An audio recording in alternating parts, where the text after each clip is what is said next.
up right where we left last week and we'll carry on. So last week, the main thing that we were covering was just basics of setting up a test environment, just trying to drive home that point that if we're gonna really, so we're doing this series on the 7533, which is about implementing Microsoft Azure services, and that if we're really gonna do this right, we have to ensure that we not only cover the traditional aspects that we know. So because it's one of the things that public cloud services does, right? You're an IT pro, you're a networking guy. Then um, you start getting introduced to public cloud. Then you're starting to get into database. You're getting into scripting. You're getting into coding, and it's kind of like people are going outside their normal comfort, right? If you're like a server admin, you're used to your servers and Windows servers, but now you're going to the public cloud and you're getting involved in databases, in storage, in networking. You're like, "Well, I'm a server guy," but you're getting exposed to like all these different areas, right? And just to emphasize the point that we are saying last week was we had to create this special system that we'll be using for testing that we mentioned that should be a powerful enough server. We're going to install SQL, install web metrics, and install a couple of stuff on it so that we'll be able to practice the full breadth of everything that we need to practice for this particular module. So I have mine also here, which I'll get my public IP and I'll log into it. And I'll just go through a few things. So, have you started? Are you not starting? Oh, okay, maybe the next one. Let's start the next one. This one seems to be having trouble. So let's start the next one. And let's stop it so that it doesn't charge us. So while I'm talking about that, let's quickly talk about just some quick information about cost efficiency when doing testing with Microsoft Azure. So cost efficiency tip number one is always shut down your VMs when when you're not using them. It's very important to always do that. So if I go to set up a VM on Azure, actually, let's just go Azure VM sizes, right? And you see different Azure VM sizes. And one other thing that you could use is the Azure pricing calculator. And I'll bring both of them up. So I have the Azure VM sizes, and one thing you can see, so this is a new one that is just announced this week, the B series, is that there are different categories and series of machines. There's the A and AV2 series, there's the D series, there's the DV2 series, there's the new B series, and they've got all these different series of VMs, right? VM sizes that have different resource sizes. And this B series, we won't go into it now, but it's a new one. It operates a bit differently from all the others. So you have the DS V3, for example. D2S V3. First of all, let's talk about this. Usually, when you're looking at the names of the VM sizes, if you see an S in it, usually that means that the VM is using premium storage. That's what that usually means. It's using premium storage, and premium storage is another term for SSD. Right? It's not using spinning disk, it's using SSD. So when you see the head, so for example, you see this one, standard D2S V3, and you look at this one, is just standard D2 V3. What's the difference between this one and this one? Well, the difference is this. The difference is it uses premium storage, right? 3.5 gigahertz Intel Turbo 2.0. This is 3.5 gigahertz with Intel Turbo, but the difference is, and it uses premium storage. So when you see that, so whenever you're selecting and you select the one with the S, you're selecting the one that's using SSD as its for its virtual disk. But remember that there's a cost attached to that also. So let's go have a quick look at that. So if I go on the virtual machine here, I just had one virtual machine. Let's say in West Europe, I want to run Windows OS. So I'll just say OS only. And I'm running standard. and I select the instance that I want to run. I select the type. So let's say I select the D2v2. I select the D2v2, and I'm running one virtual machine, and I select, I want to run it for 31 days. How much is that going to cost me? It's going to cost me, I can change the currency also, I think. I think there's a place that I can change the currency. Yeah, so I can change the currency here to British pound. So that will cost me £149 if I were to run that. But remember that this is the cost. If I keep this VM running 24/7 for 31 days non-stop, it's going to cost me this. But if I don't keep it running, right, 24/7, I'm not going to spend this. So that's the first tip, the first tip when it comes to cost efficiency in a test environment that we are doing is check your VMs. Whenever you finish testing, whatever you need to test, shut them down. Now, the other thing that I would like to mention is there's a right way and there's a wrong way to shut a VM down in Azure. So let's talk about this quickly. You see this status here in Azure, status. There are three main status for a VM that you can find in Azure. I know we're talking about VM now. There's other things that we can talk about, and we will talk about them. Remember that this whole series, remember what we are going through. We're going to be going through not just VMs, we'll be going through networking, we'll be going through, so networking is module 2, we'll be going through VMs properly, we're going through PaaS services and Azure Active Directory and Azure SQL and storage. So we're covering a lot of stuff, not just VM. So I'm just using VM as an example here. So there are three status for running VM. So there's the running status, which is self-explanatory. It means the VM is running. There's the stopped status, and then there's the stopped, the allocated status. So if you look at this, for example, you see I have three VMs in the running status, and I have one in the stopped deallocated status. So one of the questions that may pop to your mind is what's the difference between stopped and stopped deallocated? If I have a VM running in Azure and I go within the VM like I can do within my machine, I click the start button and then I go to, or I right click here and then I go to shutdown and shut down the VM from within the operating system. If I do that, that will put the VM in this status here, stopped. So I'm shutting down the VM from within the OS. Now, if I go to the Azure portal and I select the Azure, the VM from here, which I'll do with this one, and I click on stop from here, from within the Azure portal, it's going to put the VM in this status called stopped deallocated. The difference between these two is that you're paying for one, you're not paying for one. Because if you shut it down from within the OS, it's not going to deallocate all the resources that have been assigned for that VM. So you still, in essence, be paying for the VM. You won't be paying for compute because you're not using compute, right? But you will still be paying for other things. Stopped deallocated means I'm not only going to stop this machine, I'm going to deallocate the resources so you stop paying for it. So if you want to save whatever money that you're using in your test environment, best to put this in stop deallocated, right? So stop it, always try to stop it from within the VM itself. The next thing when it comes to this is this option here for auto shutdown, which I mentioned briefly last week. You have this option for auto shutdown. It's one to use, right? And it's very simple to use. It's self-explanatory. You enable it, you select the time and say, I want to schedule a shutdown of this VM always, right? In this time zone at this time. If you want to send a notification before auto shutdown, you can say yes and put in your email address or your webhook, which again we'll cover in one of the feature modules, what webhook is.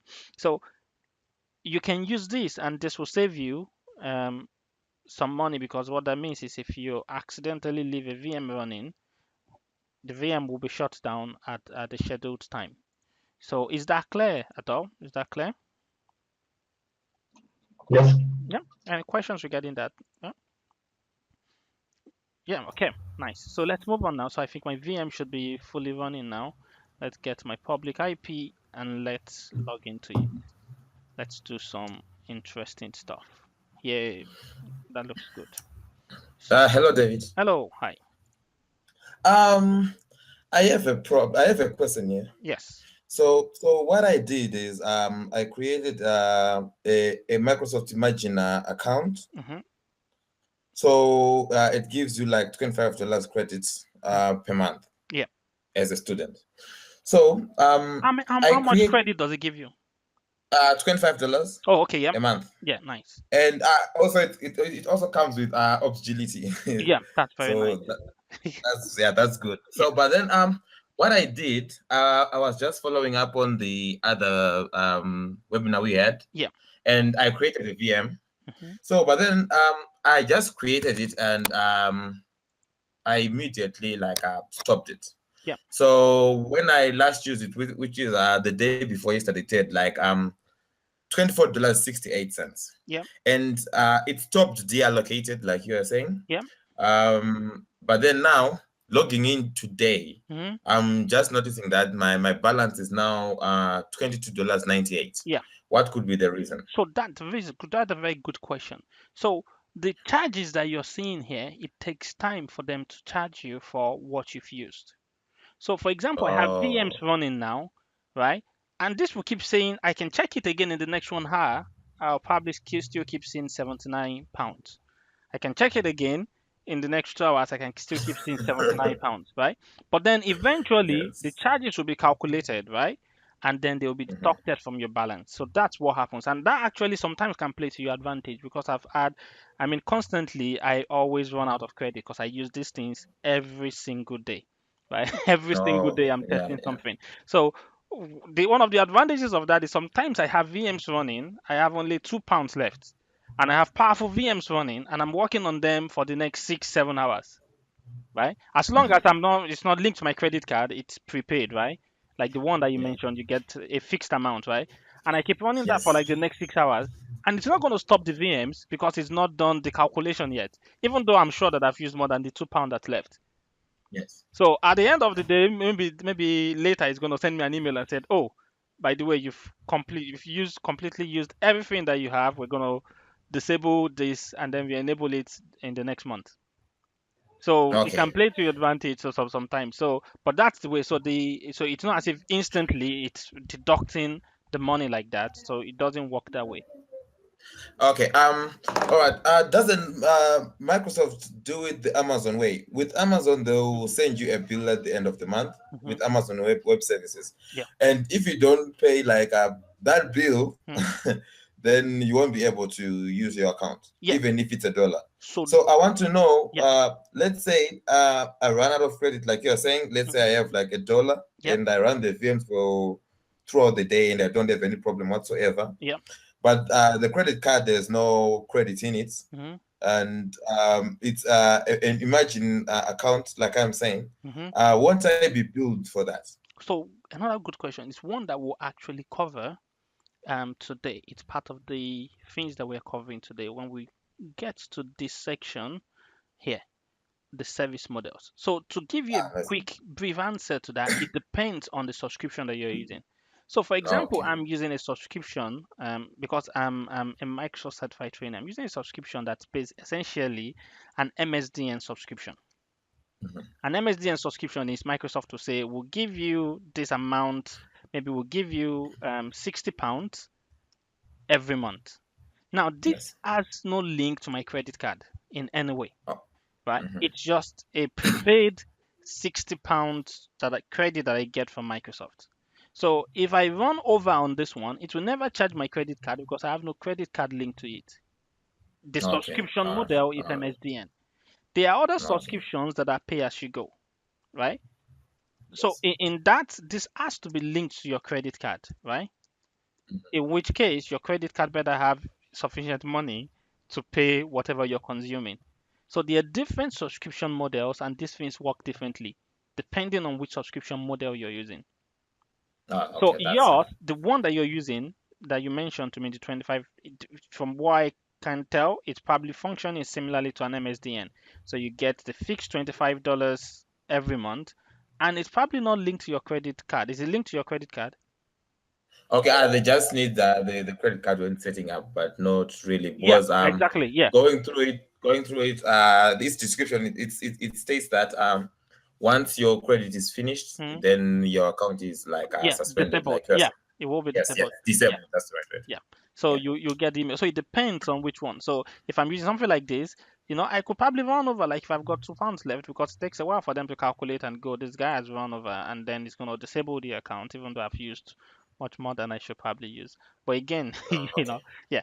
Okay, so it's something I will cover. Okay, so now let's go on. So I've got my VM hub here, and I'm sure that like you mentioned, Nozven already did this, so you've already installed this. You've got the Azure PowerShell module installed using Web Platform Installer. By the way, don't you like Web Platform Installer, right?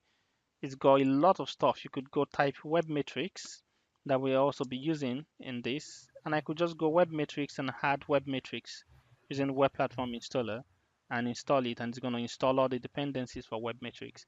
And I could go install any other product that's available to Web Platform Installer. So it's a good one. Okay, so let's move on for today in what we're covering. Module 1. Um, we already prepared our environment. We'll talk about, we'll quickly cover introduction to cloud computing and types of cloud services. We've already covered this last week. And quick overview of introduction to cloud computing. I'm sure that some of you probably already heard this one, but I'll just go through it very quickly. So characteristics of cloud computing. So what happened was, many years ago, similarly to virtualization, right? People like VMware started coming out with this new technology called virtualization. Other vendors were getting into the space, and everybody was kind of doing their own thing, right? So similarly with cloud computing, people started doing different things and started calling it cloud, right? People were like, "Oh, we're also doing cloud computing, and this is what we're doing." And what happened was that it got to a point where it was kind of like a marketing term, and people were just doing whatever they want to do and just throw cloud into it, right? And people will go, "Oh, okay, yeah, you're also in the cloud." And then, I'll just write a little program and just throw cloud into it. And people will go, "Yeah, you're also in the cloud." So what happened is the National Institution of Standards and Technology, NIST, they came up and said, listen, let's, so National Institute of Standards and Technology came out and said, let's have this meeting, let's have this agreement of where we define the principles of cloud computing. That these are the principles that what we call cloud computing is based on. If any solution does not match up with these principles, you cannot call it cloud computing. And this can probably help you, to wither out, marketing versus real substance. So some of the principles or the 5 principles that I mentioned are this. On-demand self-service. What does that mean? It's straightforward. It means service or a solution can be provisioned on demand, which means as you need it, self-service by yourself without involving an administrator. Like in the past, you needed a server with a separate network in a data center. Can you do that from your room in the past, right? You can't, right? You have to contact a network administrator to go log into the Cisco switches, through SSH and type in the commands, and then you have to get the server administrator to do all the installation and all that kind of stuff. Has to be set up. But now, whenever you need it by yourself, you can provision a server in a Japan data center right now. So that's one of the principles of cloud computing. On it, it it must be able to be provisioned as you need it whenever you need it by yourself without the um without needing any administrator to come in between you and the service that you need. Broad network access, that means it has to be accessible from anywhere, right? So similarly, I'm over here in UK, Sven is over in Germany. You're over, are you in South, did you say you're in South Africa, Leon? Oh, sorry, I missed. I forgot. No, no, I'm actually, yes, I'm down south, but I'm in Zimbabwe. Oh, sorry. Yeah, sorry about that. So yeah, you're in Zimbabwe. Yeah. So Yeah, you're in Zimbabwe, right? So, but we can access like a data center in West US if we need to, right? So yeah, definitely. it's broad network access, right? Resource pooling means you have to take a lot of different resources and bring them together and then it is shared among multiple tenants. So it can also be called multi-tenancy. So you're pulling a bunch of resources together, right, and you're sharing them across multiple tenants. Um, which is what, for example, you have in the case of Azure, which again we'll cover like in a minute in more details.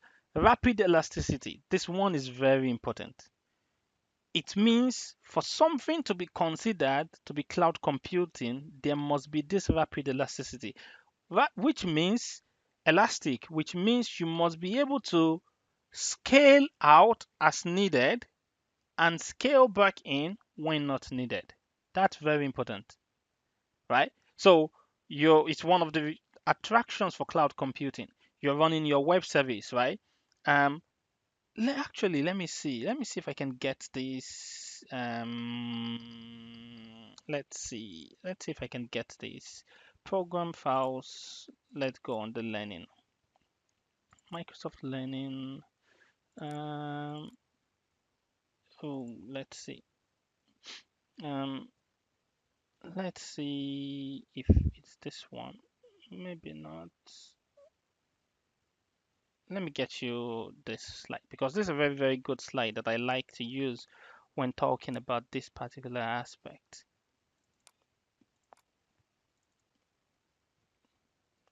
No, not this one. Let's go for the other one. Otherwise, I will just move on. But let me just see if I can find it. Maybe not this one. This one, maybe. Mm, no. Yeah, I think I'll probably just move on because if I don't have it, uh, we'll probably no, not this one. Okay, I'll probably just move on. But for example, there's a chart that I saw that I wanted to show you in this diagram, and the chart basically has something similar to this to say some of the top websites in the world and show the rate at which they're running. So you have a website like Amazon.com or a website that's really, really popular. And what the chart showed is normally or on an average day, they're running at this capacity. But then in special occasions during the year, they could be running at a capacity sometimes almost times 20 of their normal capacity. So they could be running this one, right? But this is what they run on average. So what companies used to do in the past when they're hosting their data center is they have to have resources that could run at this level here. Even though majority of the time they are never going to be running at this level, majority of the time they're going to be running at this level. But still, they have to get the environment ready for those few days in a year or few weeks in a year when they will need this capacity. So that's one of the things that cloud computing takes care of. Because somebody like Microsoft or AWS comes in and says, listen, we've got these massive resources available. You don't have to be hosting all these. Whenever you're running at this level, you're only paying at this level. You're only paying for what you're using. This one, you're only paying at this level, which is probably the next principle that we talked about in cloud computing. They're measuring every single thing you're using, and actually we can bring that up now. The principle of measured service. In other words, everything is measured, right? You can't call it cloud computing if it's not measured. If you look at what we'll look at that in more details a bit. So um, you're running at this level. We're going to be charging you at this level, but you can be rest assured that during those few days in the year, when you need to be elastic, we can remember rapid elasticity. When you need to be elastic and scale out to meet the demand, you've got the resources there to scale out, and you can automate the whole process. Again, it's one of the things that we'll cover in one of our modules, auto scaling, right? We'll cover that. So you can scale up automatically without any human intervention as the demand grows, and as the demand goes down, it is elastic. It can scale back down, and as the demand goes up, it can scale back up again. So you can see the elasticity. So you can have this service that can keep going out and going back in and coming back in and going out and coming back in as the demand keeps growing. and as the demand keeps coming back in, and you're only paying for what you're using. So that's the point about rapid elasticity. And then the final one, measured service. Everything is measured.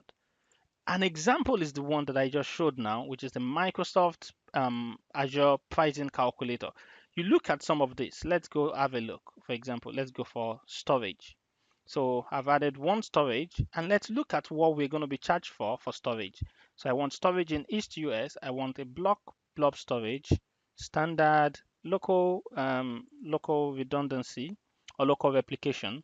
Sorry, access there, auth.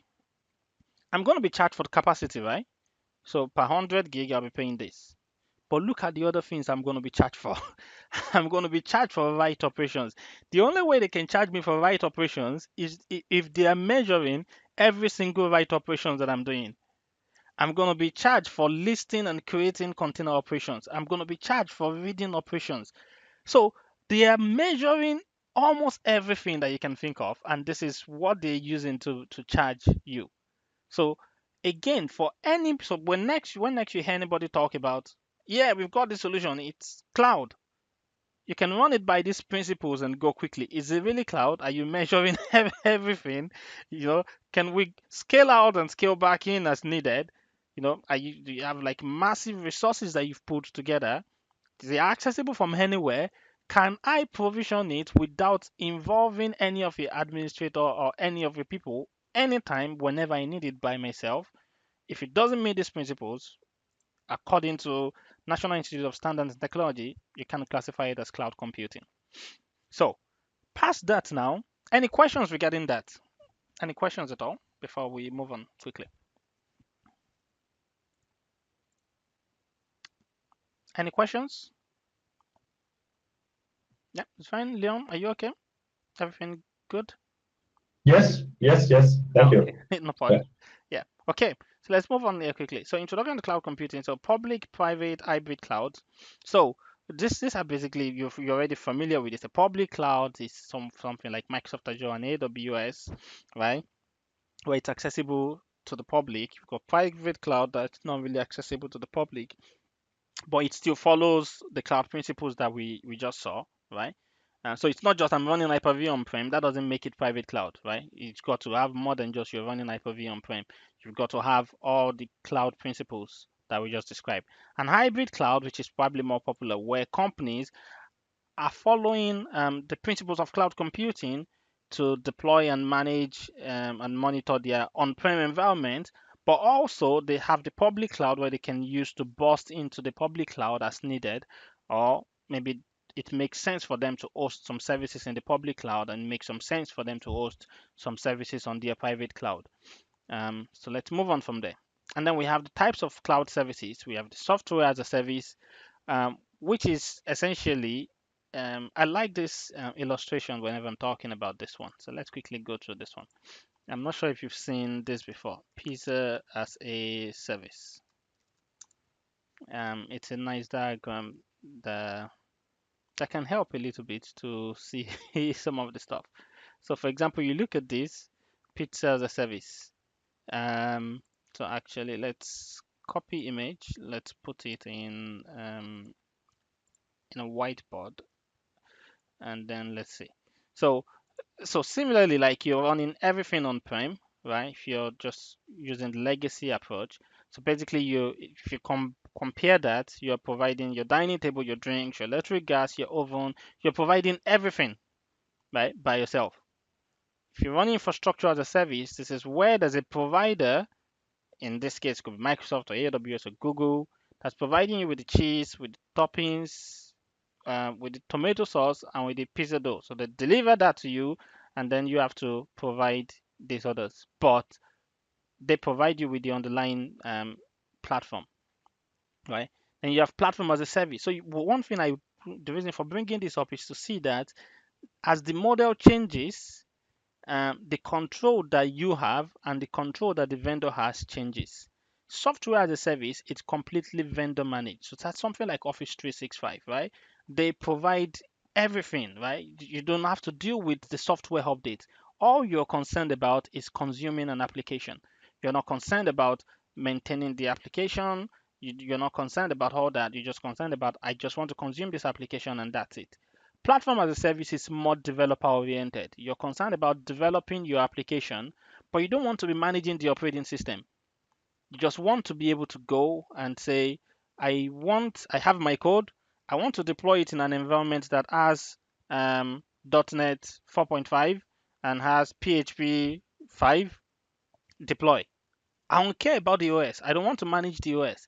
Let the provider handle the OS for me. So that's platform as a service. It's developer focused. It's not something for IT pros. It's developer focused. You select the environment that you want to deploy to. You don't actually have to provision or maintain that environment. You just define the environment that you want, and the provider will handle that for you automatically without getting anybody involved. Whereas infrastructure as a service is where, yeah, you won't have your networking equipment, you don't have to manage data centers, but if you're deploying your VMs, you still have to manage the operating system and make sure that they are updated and make sure that your applications that you install on them are updated and that kind of stuff. So just kind of like a very simple way to understand these three different models. Um, so let's move quickly. Overview of Azure. Azure Data Centers. In this particular lesson, we talk about Azure Data Centers, Azure Services, compute hosting options provided by Azure, Azure Service Model, Azure Resources, and then we'll do some demonstration. So let's start first by talking about Azure Data Centers. I'm not sure if you've ever seen this before. Azure Data Center. If you've not seen it before, I recommend you to just go through this.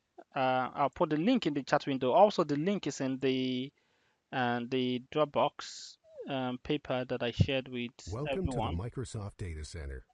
Today I'm So going to show yeah, you some that's of the the link there capabilities that for enable that. Microsoft to But deliver let's say, hundreds of services, translating so to trillions of seamless I transactions every day. start the tour. So this is kind of like a virtual tour Microsoft that you can provides better. take of of a sample Azure data center, and it's a very good one. I recommend it because it's good to at least see that the thing that you're interacting with via this Azure portal or via PowerShell or via Azure CLI, that this is what at the back of everything. It all ends up There are many features to in a help you data center navigate this similar tour. to this somewhere in the world.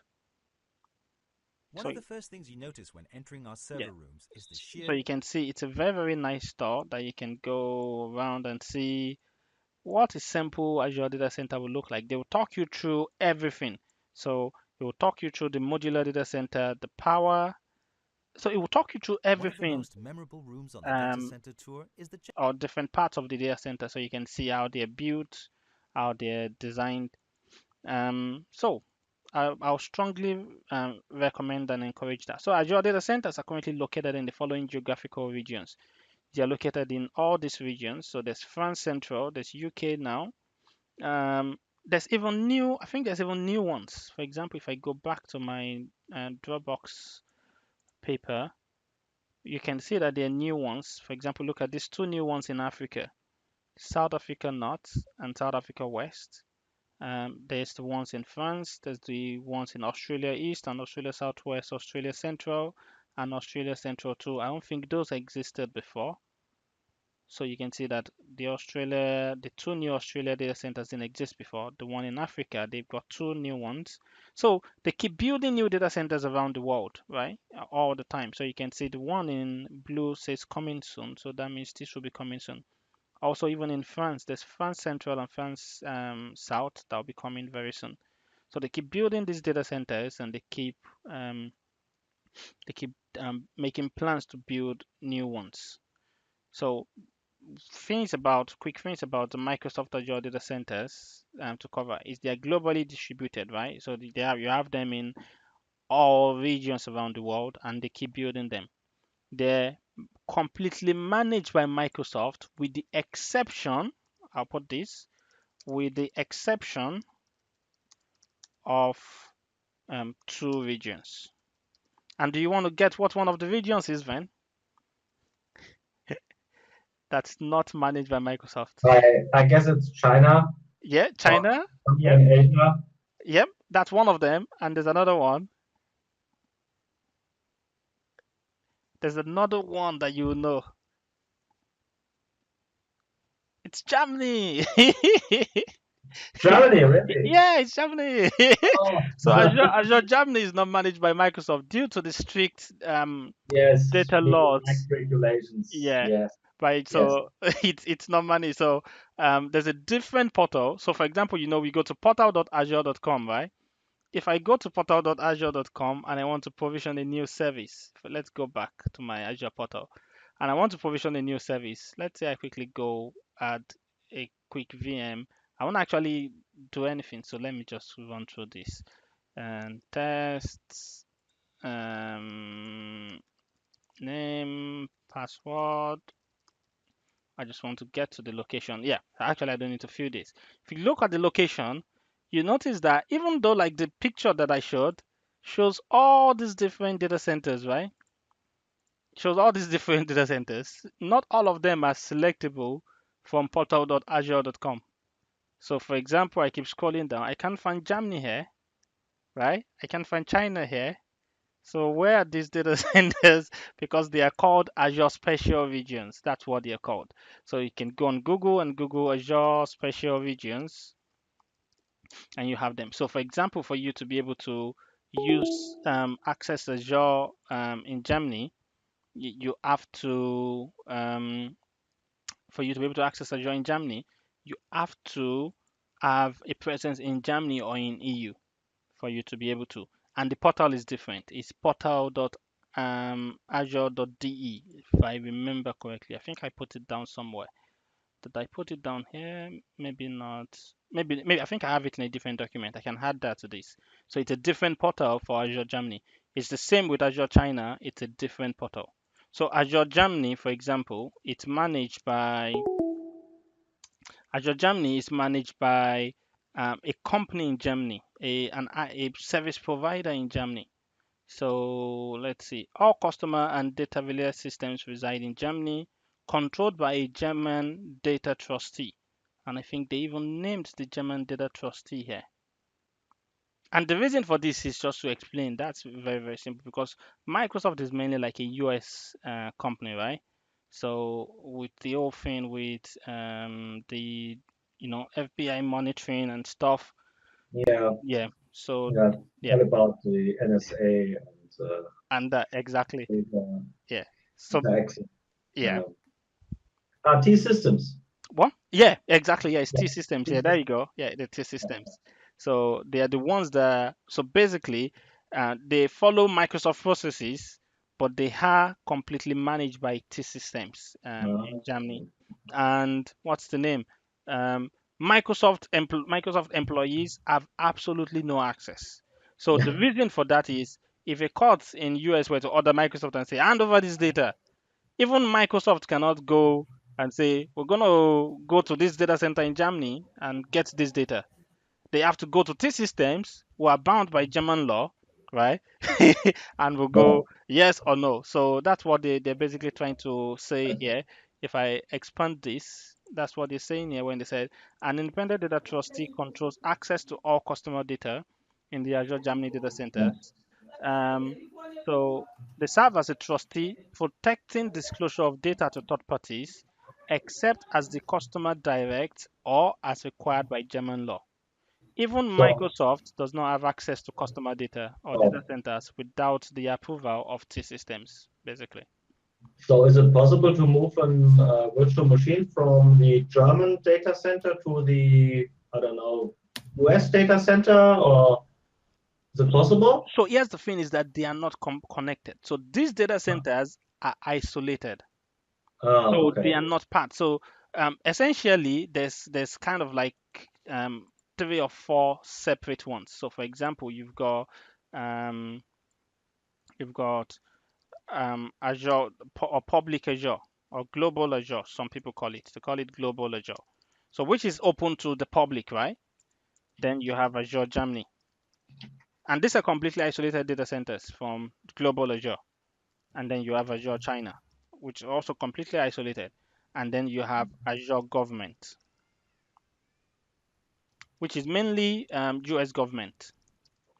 And you will see those data centers. So these are data centers that are managed by Microsoft, but they have special processes for US government. So if I go back to the page, one thing that you notice is you have U.S. government Texas, you have U.S. DoD East, that's U.S. Department of Defense. So these are data centers, these are Azure data centers, right?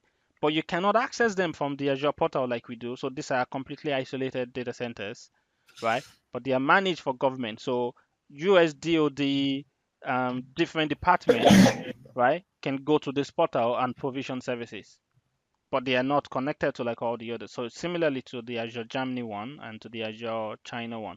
Azure China is also looked after by a subsidiary, Azure China, and I've got all these linked somewhere so I can add them easily. So Azure, so you can see Microsoft launches Azure China, and this is the Azure China one, HTTPS www.azure.cn, and the one for Germany is also different. And then we have the Azure government, which are also different. Okay. Any other questions regarding that before we move on? Any other questions before we proceed with this one? So yeah, so they are managed with the exception of two regions, which is Azure Germany and Azure China. Modular architecture. This one is a really cool one. So because, in a typical data center, if you want to add new servers, what you do is you go purchase this new hardware and then you take them in and then you go cable them one by one with network. Not so in Azure, right? So if you just Google Azure containers, right? And if you Google Azure containers, and no, but it's going to come up with Azure. So let's go Azure data center containers. So because this is different, let's go under images. So if Microsoft wants to add new servers, right, they're not going to go there with one, HP server and then they're going to be plugging that in. What they go there is they go with the shipping container. So that's how they had new servers if they need to add new servers. So they have all these pre-built shipping containers that are full of servers, full of storage, full of networking equipment, all pre-connected. And then they have this external connection. They plug it into a data center, and then they've got access to, you know, hundreds of new servers and storage and whatever. So that's the way. So they've built it in such a way that they have this modular architecture of if we need to add new hardware resources, we're not going there plugging in one by one. We have the shipping containers that have been customized. We just plug in this shipping container. We have hundreds of servers immediately available. So it's really cool, I think. There's even As a yeah, service. yeah, exactly, exactly. Shipping containers, and it's really cool, right? I think it's a really cool. There's even a It yeah. is. It is. There's even a video online of where they're doing Azure data center underwater, which is really cool, where they were doing a test of having this hosted under the water. Any data center. We have all the heat exchangers. So look at that. So they have something like this, right? And within that is the servers and storage and everything. And then they move them and then they try to put them under the water. Wow. So data center under the water. Yeah. I guess these data centers are water cooled, so it would make sense. Exactly, they will be water cooled. So Yeah. exactly, that's the point. Yeah. Yeah. So they're experimenting with this new prototype of, we have this other container that's round and we have all the servers and storage in it, and then we're hosting this underwater. So in case they run out of space in the world, they're thinking ahead. So yeah, so that's what they mean by modular architecture in this instance. So what else do they have? So yeah, clusters of thousands of servers in pluggable units, full power redundancy and contingency, high speed redundant connectivity, and all that stuff, right? High power and water efficiency, which again you can go by following the tour that I put, that I mentioned. You can go through the tour and see all these, and Azure Service Fabric. So let's move on. And one thing that I quickly mentioned when talking about Azure data centers is that they are in PS. This is a very important point to mention. Azure Region PS. So just Google Azure Region PS and you see, or Azure paired regions, any which way, and you see this. So they are always in PS. So what that means is, for example, data, if you select East Asia region, your data is being replicated to Southeast Asia, right? So it's for business continuity and disaster recovery. So again, we'll cover this in more detail. So for example, whenever you want to provision a new storage in Azure, let's go back to here. If I go on the storage account, if I can find it, and I want to provision a new storage account in Azure, one of the things that it's going to ask me is it's going to say here, what replication do you want? Do you want locally redundant storage? In which case, I'm choosing and saying I want my data to always remain in the data center that I'm deploying it into. That's fine. If you select zone redundant or geo redundant or read access geo redundant, if you select geo redundant, for example, that means it's going to replicate your data not only within the data center that you're in, so it's going to have copies of that data in within data center, but then it's going to have copies in another geographic region. So what other region is that data going to be? Is it just going to be random? No, it's not going to be random. It's going to be the paired region for whatever region you select. So for example, if I select West Europe, if I go back and go check what's the paired region for West Europe, West Europe is not Europe, which means if I select geo-redundant storage, my data will be replicated to North Europe. So the same thing, if you select Japan West, it will be in Japan East.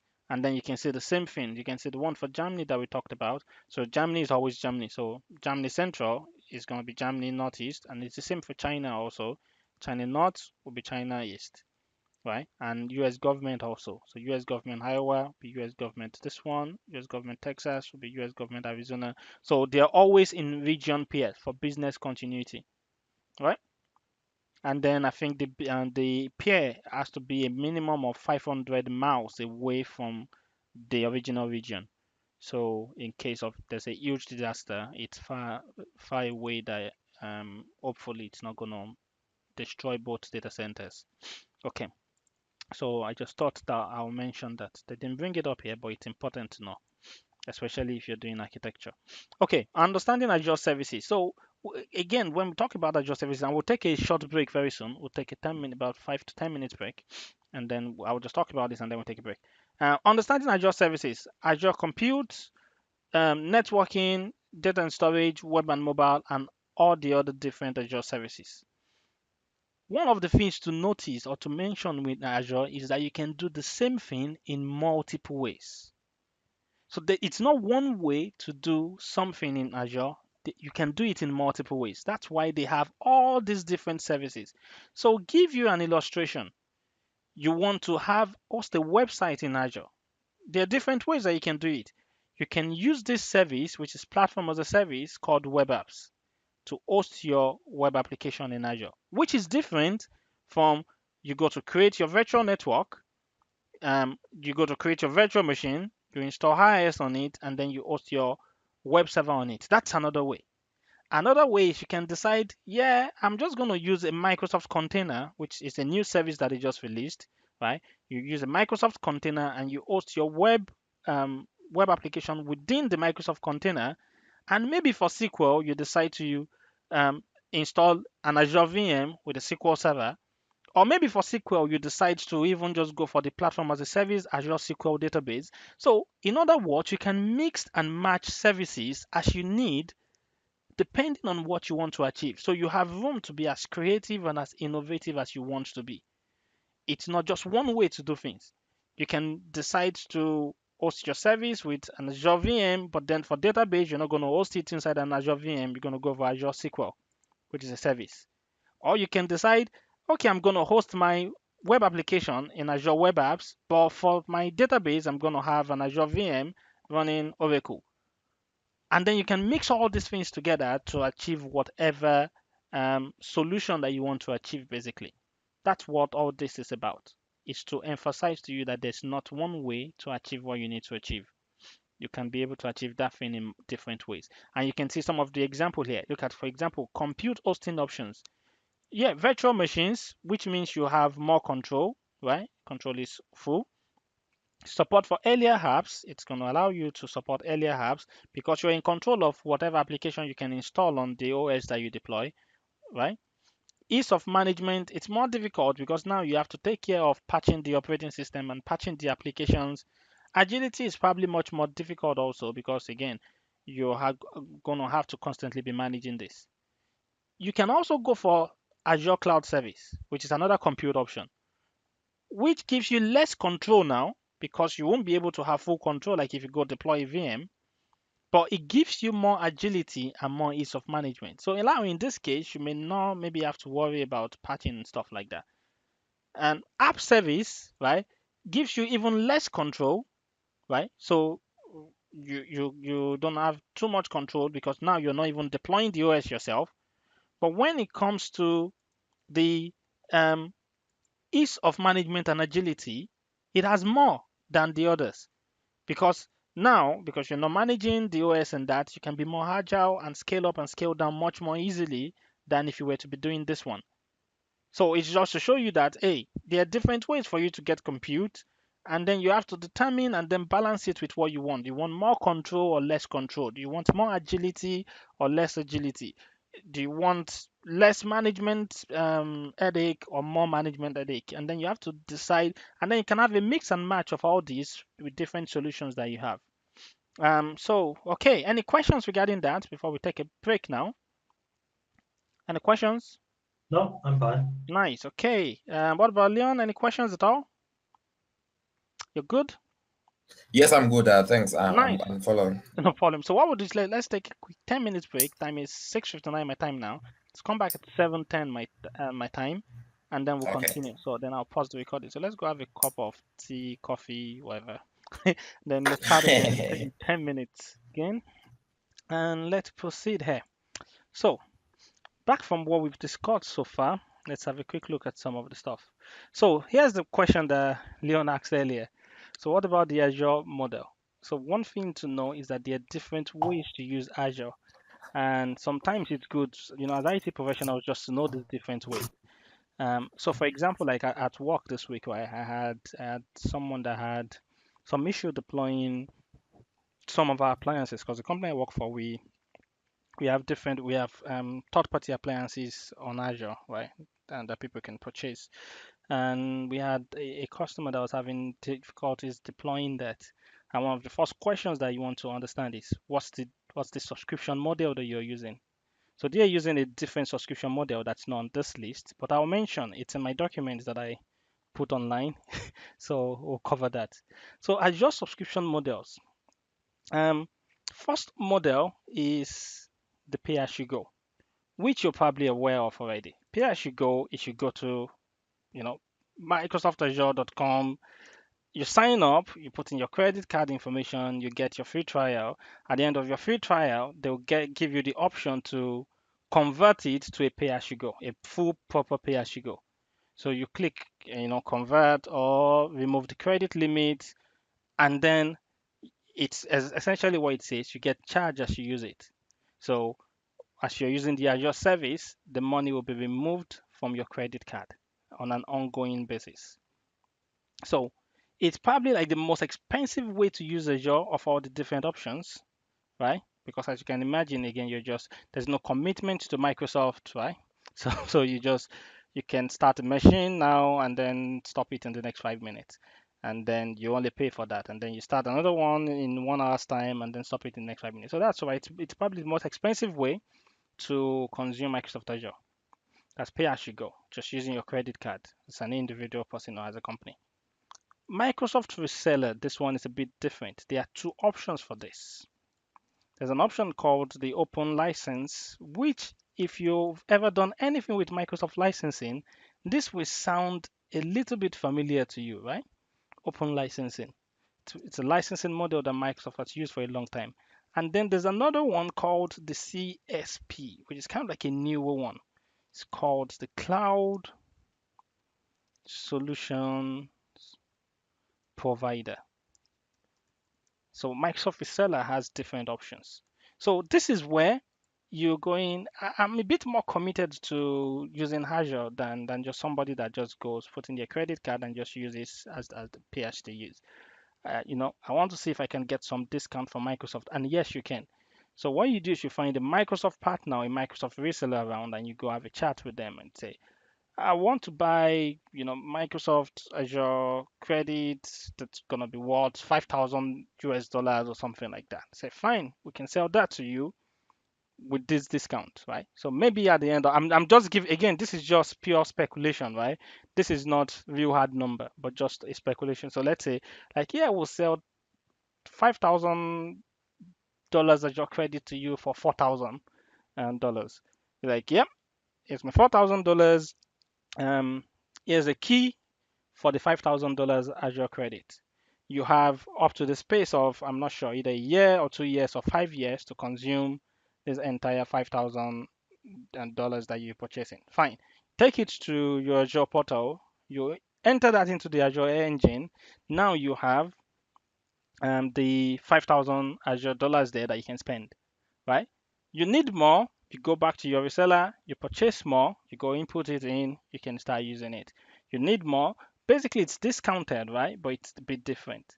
It's different from this other option, which is a cloud solution provider. This one is a bit different. This one is where Microsoft are basically enabling their partners to sell their own solution as part of Microsoft, or sell Microsoft Azure as part of an overall solution. This is different from when you just go purchase licensing from them and then you go input that into your Azure portal and you're using that. This one is where the reseller themselves or the Microsoft partner themselves, they have their own special portal. So it's not portal.azure.com, it's whatever partner name.azure.com or whatever. I'm not sure how it works here. So you go talk to that partner and they give you access to this their special portal. And then you can consume Azure services from that partner's portal. Now, the thing is, Microsoft will charge the partner will charge you. You get more benefit from this. I think it's even more discounted than the other one. And actually, I think I've got on here one of the stuff when doing some research about this that I've got. So, for example, here's some quick one regarding open versus CSP. So this one you pay in advance, right? You pay in advance, you get the key, you go put in the key, you can start using it. This one, you basically logging into the CSP provider, the Microsoft Partners portal, their sub portal. So you see you're logging into a micro cloud. So Microsoft will give them their own micro cloud of this huge Azure cloud. So you log into their micro cloud and you start consuming your Azure credit. So for example, if you're an organization that you're like, we don't have like $10,000 to just go drop at once to be able to get this 5,000, maybe if you maybe to get this $2,000 discount. We don't have this 10,000 that we can go drop. You can still get the discount. In fact, you can probably get more discount by logging into their own sub portal here, and you're doing as a pay as you go basis. So there's no need to put that commitment in advance, but you're still getting that discount from there, right? And you don't need to be managing keys and inputting keys and taking keys out and all that stuff. So there's advantages to using CSP, and it's a really, really popular one. Microsoft got a lot of documentations on it. Microsoft Cloud Solution Provider. So that's another way to consume Azure. It's through the Microsoft Azure CSP. You hear a lot about it. Microsoft Azure CSP, the cloud solution provider. So you become a managed service CSP, basically. The cloud solution provider programs if you go beyond reselling licenses. So basically, they're just consuming Azure through your own portal, and then you charge them, Microsoft charges you. And then as part of that, you can bundle all your other services as part of that. So it's one to know. The other one, going back to the slide, is enterprise agreement. This is where you're like, okay, let's even get more discounts now. Let's go to Microsoft. This one you can go to Microsoft directly, depending on how big you are, or you may have to go through another reseller still.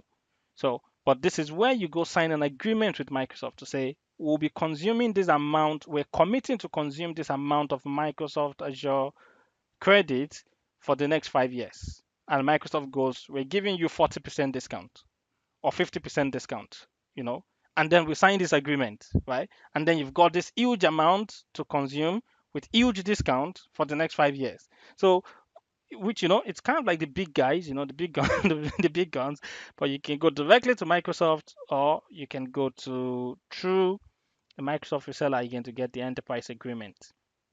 And all this, if you go to the page that I put on here, you see I put links for all the different ones. So for the Microsoft Reseller, the Open License Program, the Enterprise Agreement, the Microsoft CSP, so you have the links there and you see. So for example, for the Enterprise Agreement, this is the best price of Azure consumption that you can get, right? It's annual payment. So you pay at the end of the year for unplanned growth. So even if you use beyond what you've agreed to use, you can still get your discount, right? And then you just pay the extra at the end of the year, similar to the way enterprise agreement works now, right? Any enterprise agreement customer can add Azure to the agreement by making an upfront monetary commitment to Azure.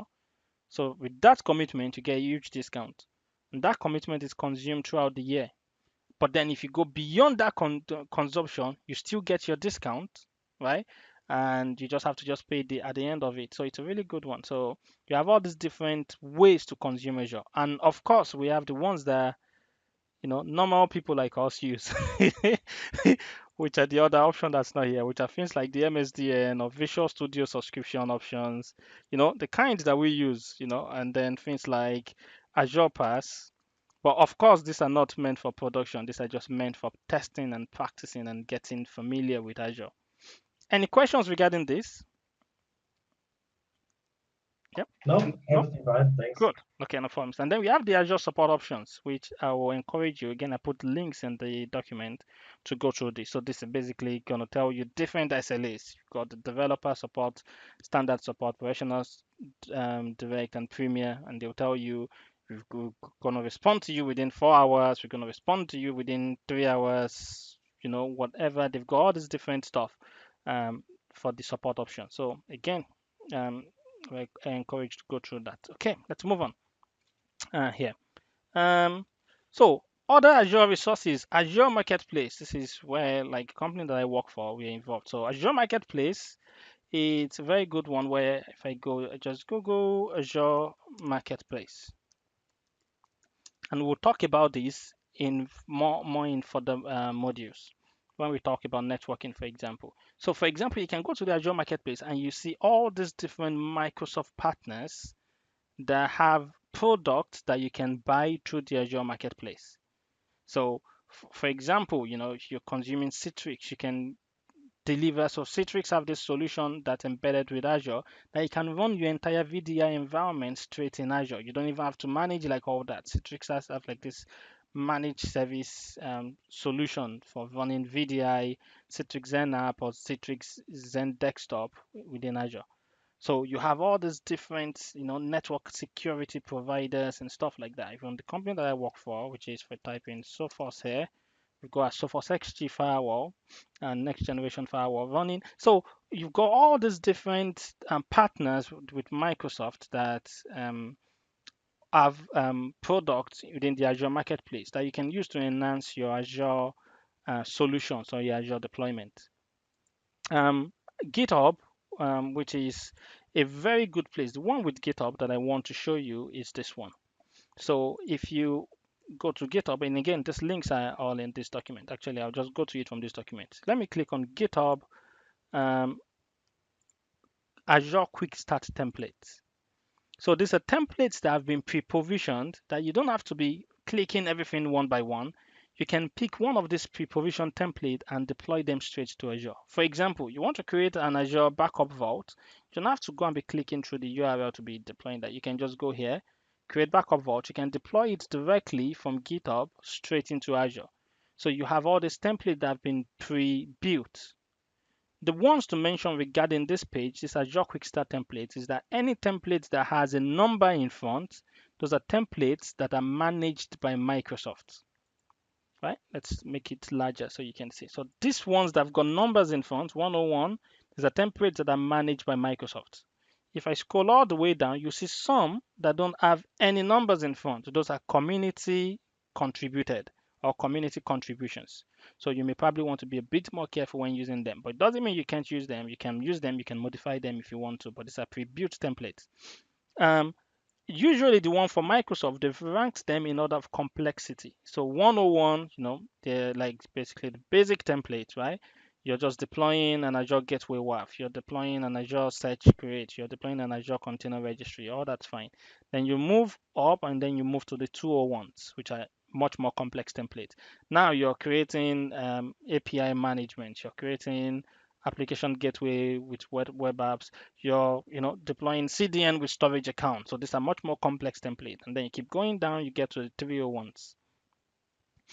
Which are even much more complex. You're creating DNS forwarders, you're integrating it with Jenkins, you're creating a multi-tier load balancer, you're creating a multi-tier virtual machine skill set, which is auto scaling, which we'll talk about in the virtual machine section. It's cool. So you can deploy all this basically from within GitHub, and then you have the community contributed ones that you can also deploy directly. So those are really good ones. And then you have the Azure Trust Center. Azure Trust Center, it's a resource for you if you work in an environment that needs validation for compliance. So for example, you work in an environment where you're required to meet certain level of legal or security or any type of compliance, you can go to the Microsoft Azure Trust Center to get documents that Microsoft have already for meeting different compliance levels, right? So you work in an environment, you're going to be deploying your web application to Azure, and you have to be, let's say, HIPAA compliant, or you have to be whichever one, PCI compliant for payment card industry. You can go here and go under HIPAA, for example, and get Microsoft documents and stuff that shows that Microsoft is compliant with HIPAA, right? And then you can provide that. But of course, remember that because Azure itself is HIPAA compliant, doesn't mean that the application that you're hosting on Azure is HIPAA compliant. So you can just use this to say, listen, I'm hosting my service in Azure and it's HIPAA compliant. But here's the test that I've also done against the application that I'm hosting in Azure and the way I've configured it to also show you that it's HIPAA compliant. And it's the same for all the different compliance, like PCI compliance. But this is a resource center. You need to get some form of documentation to prove that Azure has this level of compliance or certification. This is the place that you go to obtain that. It's called the Azure Trust Center. Okay, and let's see, anything else? Okay, I've already demonstrated all this actually. I've already showed you the Azure Marketplace, showed you GitHub, and I've showed you the Azure Trust Center. So what else? Azure Management Tools. We covered this a little bit last time. So you have the Azure portals. You're already used to these Azure portals, Azure PowerShell, Azure CLI, Azure Automation, Azure Visual Studio. Now we are getting into some of the things that we talked about. Azure portals, we already covered that there are two portals for Azure, right? There's the old legacy portal and there's the new portal. The old legacy portal, manage.windowsazure.com, which again, stay away from if you don't need to use it for backward compatibility. There's a new portal, which is portal.azure.com, which is the recommended one to use going forward. So that's why this page says Azure portals, not just Azure portal. You have Windows PowerShell. Now with Windows PowerShell, what happens is you install any Windows machine, it has PowerShell installed on it. So for example, if I bring up PowerShell on my test machine now, so now I'm connecting to my test machine and I bring up Windows PowerShell and I run it as an administrator, and I'll make this a bit larger for you. So let's go properties, font, let's make it 16 and click OK to that. And actually, let's make it bold so that you can see it more clearly.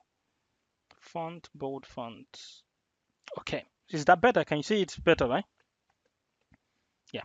Yes, that's great. Nice. So first of all, let's get the version of PowerShell that I have installed on this machine. It's PowerShell version 5.1 because I'm running Server 2016. First of all, you have to have the Azure PowerShell module installed on this machine. If you're going to be managing your Azure subscription through PowerShell, you have to have the Azure PowerShell module installed. There are different ways to install it.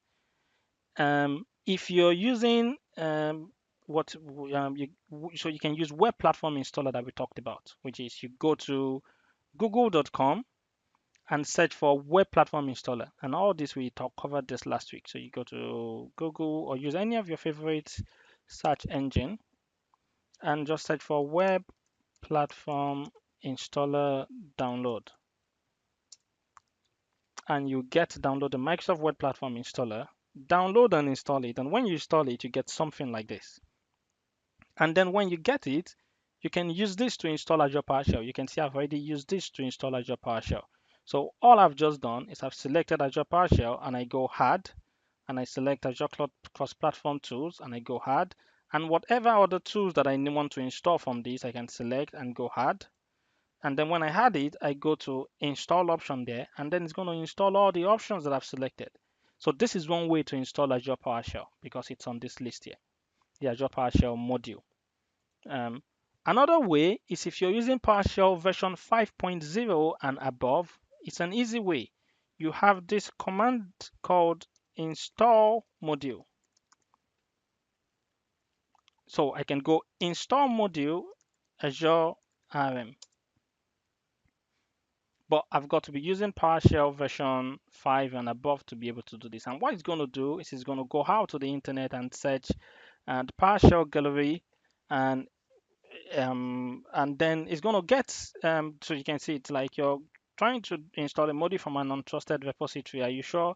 If I want to, I can click yes, and then it's going to automatically download and install the Azure RM, which is the new Azure portal module on this machine. I've already installed it, so I'll click no for now, and it's going to install the Azure module. Another way is I can go just to Microsoft and I can just go download an MSI for it. I can go Azure PowerShell download and go to Azure PowerShell download, and I can download an MSI installer. So let's go Azure PowerShell, or let's just search for PowerShell Windows install. And then you can see here that it's trying to download an exe for me. So I can click run and save this. And again, I'll cancel this. So those are three different ways that you can use to install the Azure modules. How do you know if it's already installed? It's simple. You can do get module Azure RM. So Azure RM has multiple submodules.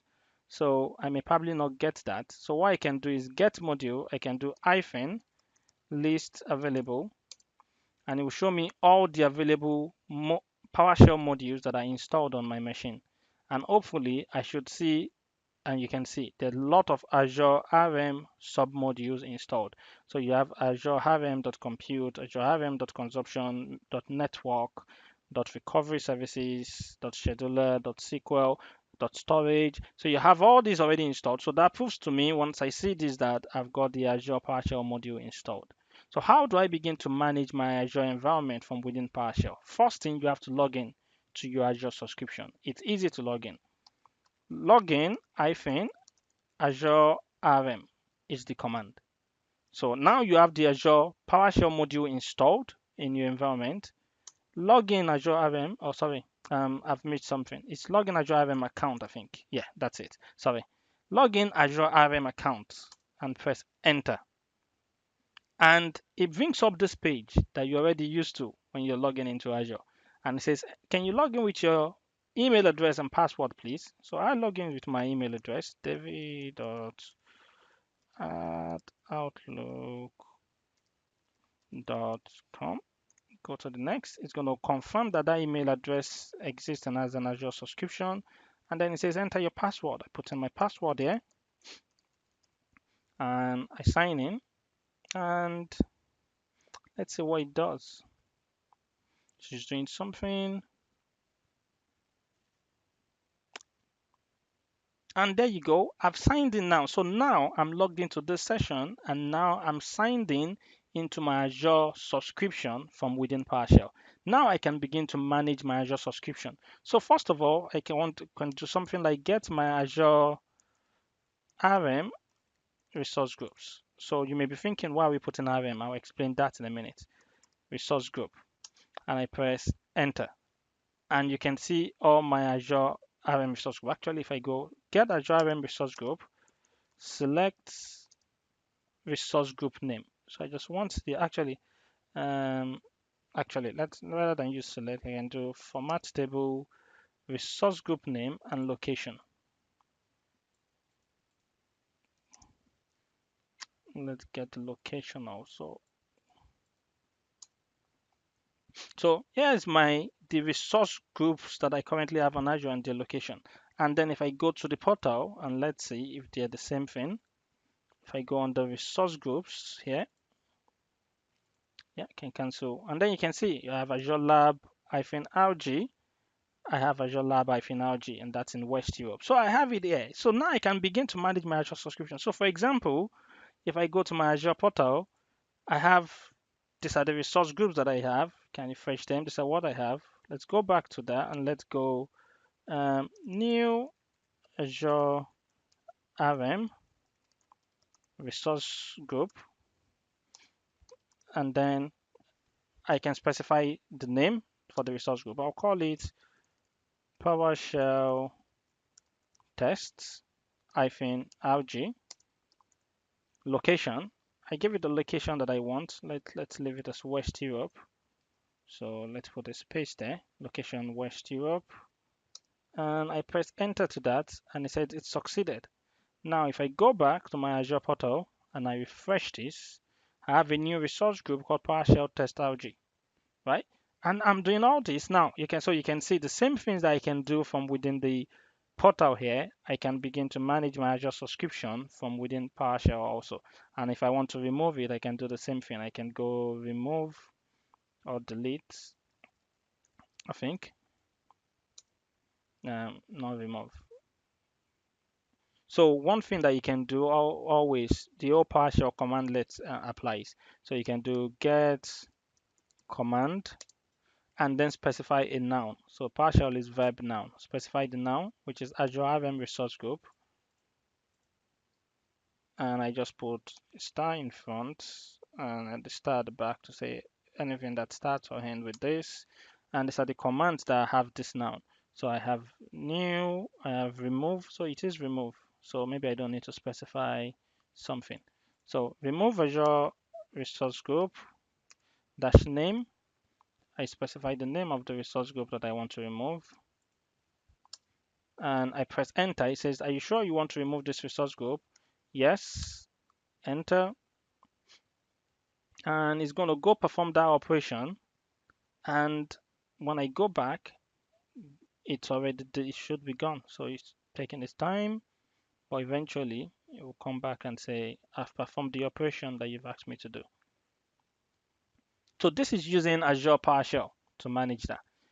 What about if you're a Linux guy, if you're a Mac guy, right? And you also, because here's the thing is that once you start managing through the command line like this, it opens up some level of automation to you. There's a better way to do automation, but at least it opens up a level of automation to you. So what if I'm a Linux or Mac guy? And now there's PowerShell on Linux, but there's still no PowerShell on Mac, I think. Yeah, there's still no PowerShell on Mac. So there's PowerShell on Linux now. So maybe I can say I can use Azure PowerShell. But what if I'm a Linux or Mac guy and I don't have access to Azure PowerShell? What can I use if I want to be able to tap into like this automation? So it's already completed that. If I go back and I refresh, PowerShell test -RG is now gone. If I'm a Linux guy and I want to tap into this, your option is the other one that we talked about, which is the Azure CLI. It's kind of like the Linux command line or Mac command line for managing Azure PowerShell. And the current version is version 2.0. So again, you can just search for Azure CLI and it takes you there to install Azure CLI 2.0. So it tells you how to install it on the Mac, it tells you how to install it on Windows. You can only install on Windows 10 because it needs Bash on Ubuntu, which you can only install on Windows 10 for now. You can install it on Debian or Ubuntu machine, and it's very straightforward to install, right? Actually, I can probably show you how to install this. I think I've got a Linux machine, I've got a Ubuntu machine that's running here. So let's go under my virtual machines. Let's get the public IP of my Ubuntu machine here.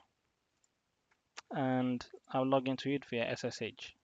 So open, yes. And I'll make the font bigger and bolder so you can view it. So let's change the font to 14 and bold.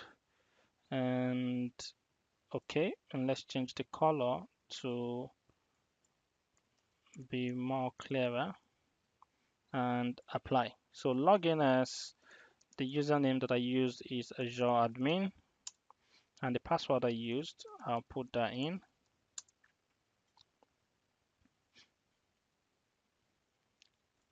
And that should log me in, and I'm logged into my Ubuntu machine that I'm hosting on Azure. I can change my privilege with my user account to root, so I can perform privileged operations. So then I can follow this process basically to install. It's that straightforward, really, really straightforward. So first thing that you need to do is you need to, within Linux, for example, Linux uses repositories to download and install application. And the first thing that we need to do is to add to that repository and say, also search this repository that hosted by Microsoft. So we add this repository to our Linux VM so that whenever we say go install this application, it's going to search the Microsoft repository and it's going to be able to get the application. So let's go back. So hopefully that's done successfully. Oh, let's go back. I'll just run that again. Hopefully that's done. So then I'll just go run this one to install that.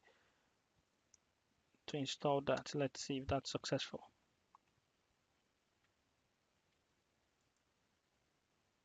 So now I'm generating keys to access the Microsoft repository.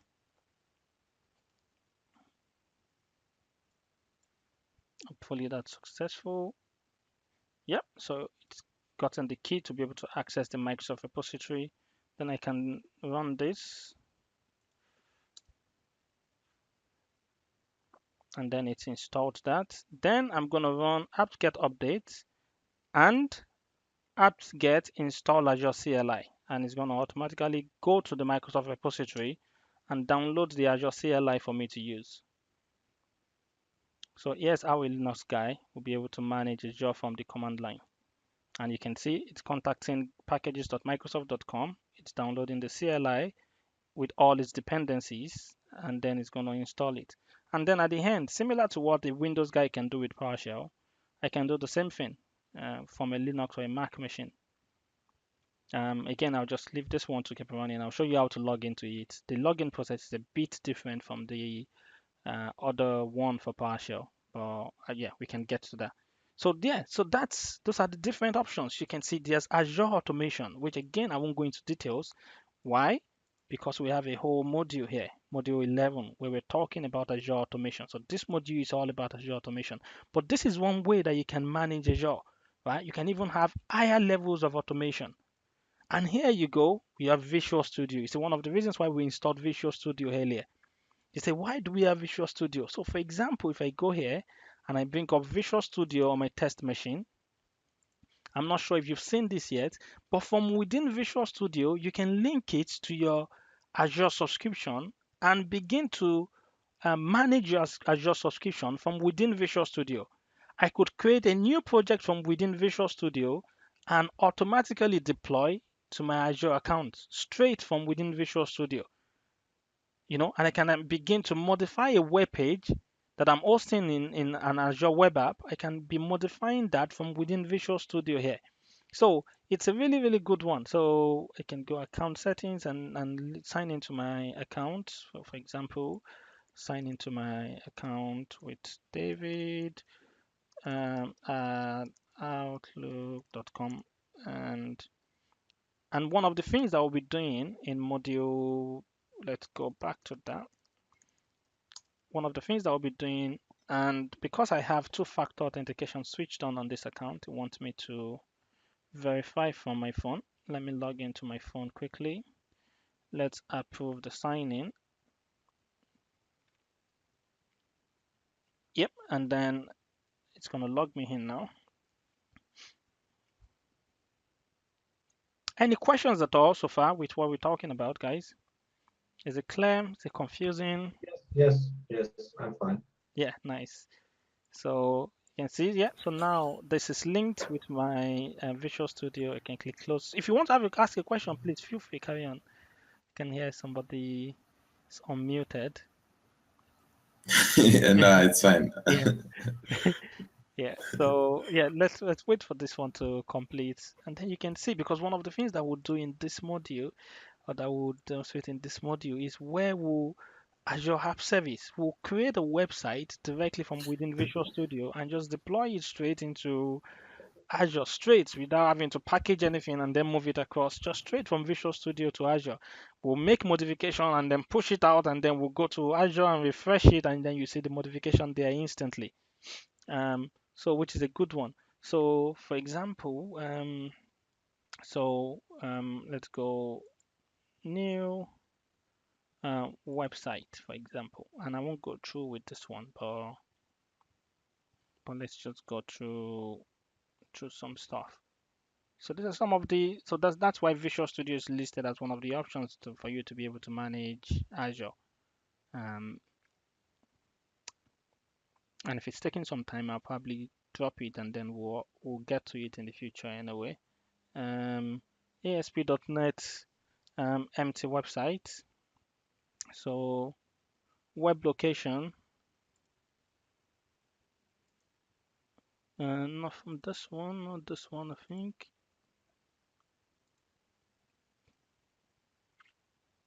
Not this one. If not, we'll just catch up with this one afterwards.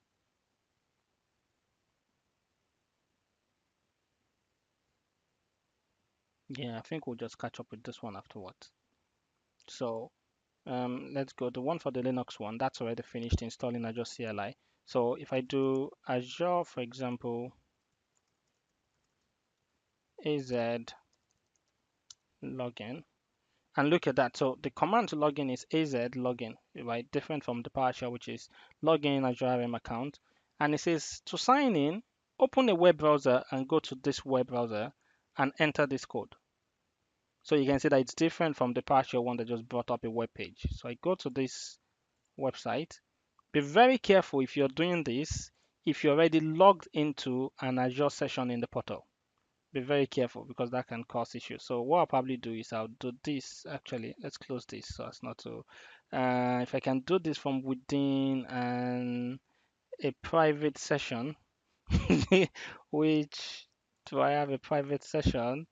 Internet Explorer. It won't let me go to Internet Explorer. But what you essentially do is you go to that URL, which I think will fail in my case because I'm already logged into an Azure portal session. I'll put in the code, which is this code that they gave to me, and then continue. And then it's going to say login. Oh, okay, because I'm logged in with the same account. And let's see what happens. So I'm logged in with the same account. It says put in your password, put in my password, sign in. And then again, my two-factor authentication. That's what happened with two-factor authentication, right? It's fun to you. So two-factor authentication, sign in. So all signed in now. So it's going to tell me, hey, you've now signed into your CLI. You can continue. So you may now close this window. So I close this window. I go back to my CLI. And now I'm logged in. And then I can start doing the same thing I was doing. Like I can do AZ lists. I can do AZ list help. So for example, I can do AZ list help, similar to kind of like the thing that we can do with PowerShell, but now doing it from a Linux command line or from a Mac command line. So all those are clear. So that's the options that we've got. And we've got just a few more minutes and then we'll round up for today. So let's run through the others. Sorry, just a quick one. No problem. Carry on. Okay. Let's say you're using the Linux command prompt, right? The command that you'll be running, I see they're a little different, but I was expecting maybe that you'll be running like actual Linux command. No, so because this is, and remember that this is a Microsoft command line tool. It's not just actual Linux command. That's why you have to install the Azure CLI. Okay. Yeah. So this is you can get the information about using this one, and I will recommend to at least get familiar with it. Some of the demonstrations that I'll be doing, Azure CLI command. Some of the demonstrations that I'll be doing,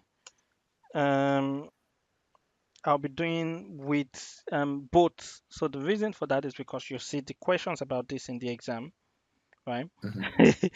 Yeah, I've done the exam and I know that you will see questions regarding Azure command line. So you see, for example, Azure account, AZ.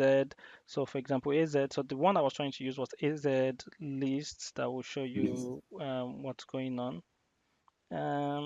So yeah, so you have different ones that you can use. Let's see, is AZ list? Maybe it's not list. Maybe it's something else. I thought I saw list somewhere. Do you? No, I didn't see list here. I thought it was list. But yeah, I think I've got some. Again, maybe not in this particular, but I have some documented when I was playing around with them in the past, so I can dig those up. So basically, you can go there and then you get like this different command line options that after you've logged in, um, you can see. Let's see, login, um, deploy with templates, scripts. They've got different things for us that we can use here. Um, the one I clicked on was Azure login. Any other one? Um,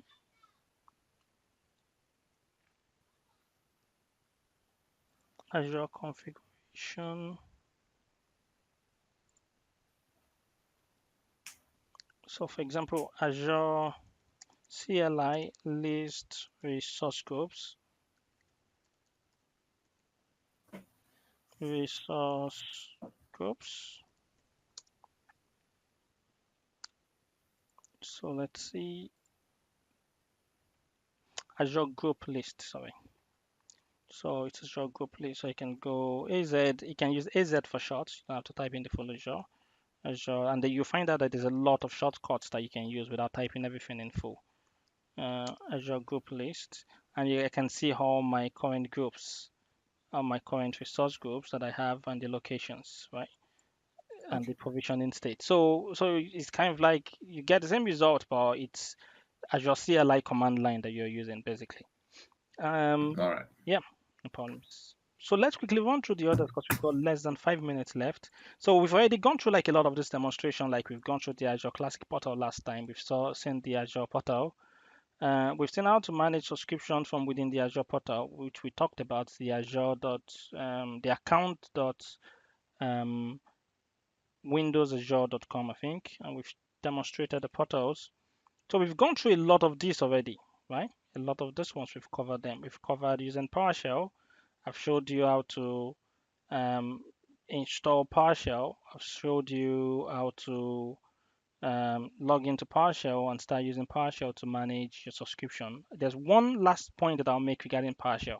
Now, one thing you notice that for every command that I'm typing, I'm putting RM at the end. So that's because similarly to the portal, there are two PowerShells, right? Azure portal, we have the old portal, we have the new portal, right? Same thing with Azure PowerShell. There's the old PowerShell, there's the new PowerShell. The old PowerShell is equivalent of the old portal. The new PowerShell is equivalent of the new portal. The old PowerShell, which is equivalent of the old portal, the command is like new hyphen Azure something. Then now it's Azure and Azure. The new portal, excuse me, the now is usually Azure RM, standing for Resource Manager. Because the old portal, one other name that they call the old portal is Service Manager. And another name that they call the new portal is Resource Manager. So RM standing for Resource Manager. So if you usually see a command that is Azure without any RM afterwards, it's usually referring to old Azure. If it's talking about new Azure, you usually see the RM afterwards. So for example, if I go back to my account here, this one is still processing. Thank God we didn't wait for it. So let's go back here. So if I do, I think it's called Add Azure Account. So for example, this is the way that I'll log into the old Azure portal using PowerShell. Add Azure Account. But the new one that I logged into, I used login Azure RM account. Again, my recommendation is to focus on the new one, the new PowerShell, the new portal, the latest Azure CLI because the exam has been updated for that. But just for your awareness, because you may come across that, how come there's this one that's saying Azure here? So you can see had Azure accounts, this one is login Azure account, and you can see all the differences. How come this one, yeah, and you can see in the past, the old portal, they call it website, and the new one is called web app, and all the stuff. Okay, let's move on quickly because we've run out of time. And then we've already demonstrated this. I didn't demonstrate the storage account, but we still have to create a resource group. That can be your homework. Create a storage account using PowerShell. Do the same with Azure CLI and say delete a resource group, which resources. Do that. We've already done the basic demo. Overview of Azure Resource Manager, which I think is the final lesson in this. Oh, and this one. So this is where we'll stop for today. And then we'll have to pick up from here next time. So, any questions at all before I talk about what will happen next week? Any questions regarding all that we've discussed today? Is it clear? Any questions? Any suggestions? Any thoughts? No, I'm fine. Yeah, nice. Okay. For me, I think I'm good. Yeah. But as for me, the approach that I took is I have a machine that is the specs that you had initially suggested. Yep. So I had run through downloaded all the software. Yep. So instead of running off a VM, I'll be running off my machine.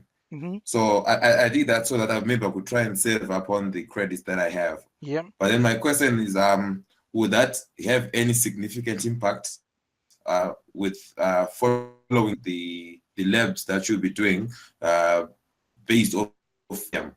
So you can use any machine as long as they have all the software that we have installed, and as long as they have access to the internet, it can be any machine. Then the other thing, do we need to install Linux as well so that maybe you don't need to, but it's a plus if you can. Because yeah, sure, I can. Yeah, it's a plus if you can, because what that means is that you get exposed to that. And if you look at this, one of the things that you'll be, I'm not sure if you've seen this, Microsoft Azure is very tied with Linux. So getting Linux skills is a plus when it comes to Microsoft Azure. So just if you Google this, Microsoft loves Linux. So you see that they've ported PowerShell over to Linux, right? Microsoft SQL runs on Linux now. And it's Microsoft CEO boldly proclaiming that Microsoft loves Linux. There's a reason, right? So there's a reason why Microsoft are in love with Linux now. And not only that, so you go to what's it called?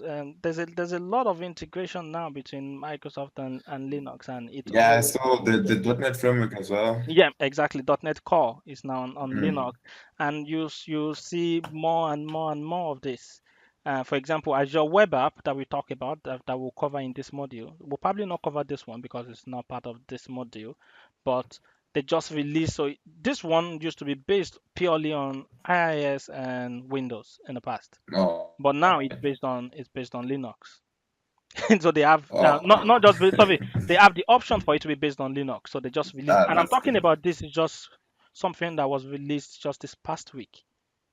Yeah, just this past week that this was released. The Microsoft Azure App Service now can have Linux. So if you just Google Azure App Service Linux, you'll see the announcement that it just made.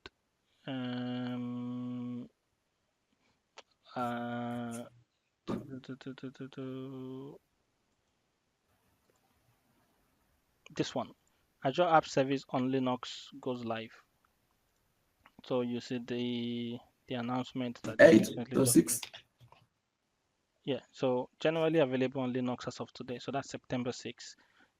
So yeah, so it's it's a generally good idea to get familiar with Linux even if you're a Windows guy. Yeah. Okay. Any other questions? So regarding next week, because I'm going for Microsoft Ignite, which is the week after, and I'm planning to take some time off with my wife to explore Orlando before Ignite conference. So I don't think we'll be able to do this on Thursday next week, definitely, because I'll be in Orlando. I'll be in Orlando then. But what you may see is that I may send an invite for earlier than Thursday. So I'm not sure, like, would that be okay with you? Let's say I send something for... Yeah, for me, any day is fine, as long as the time is like around the time It's that going to we be the did same today. now. Yeah, it's going to be the same time. What about Sven? Are you okay with that? Yeah, just Wednesday evening. I have no time on Wednesday evening because I got a Chinese class. But yeah, as long as it won't be Wednesday evening because Wednesday is when I'm flying out. So it will either be Monday or Tuesday. So either we do that, or I may just push it back to when I come back from Microsoft Ignite, which will be in 2 weeks' time, unfortunately. Or here's another thing that I'm thinking I may be able to do, but I'll need to work out the time zone. Is I may be able to just host one session directly from after Ignite. So my mind will be full of Azure new information anyway. So maybe just host the session where I just talk about maybe the things that I've heard from the. So actually, I think that would be a good one. That would be nice. Yeah, that the would be things, nice. the new announcement that they've made about Azure that I've heard, I could probably just make it a special hangout and just talk about those. So yeah, we'll see what happens. But then watch out for the invite. I'll post them and then you can RSVP to them. So if there are no more questions, yeah, no problem. No more questions, then that's it for now. Thanks very much again, and I'll see you next time. Well, thank you. Thank you. No problems. Yeah. Bye For now. Yeah. Bye. All right. Bye.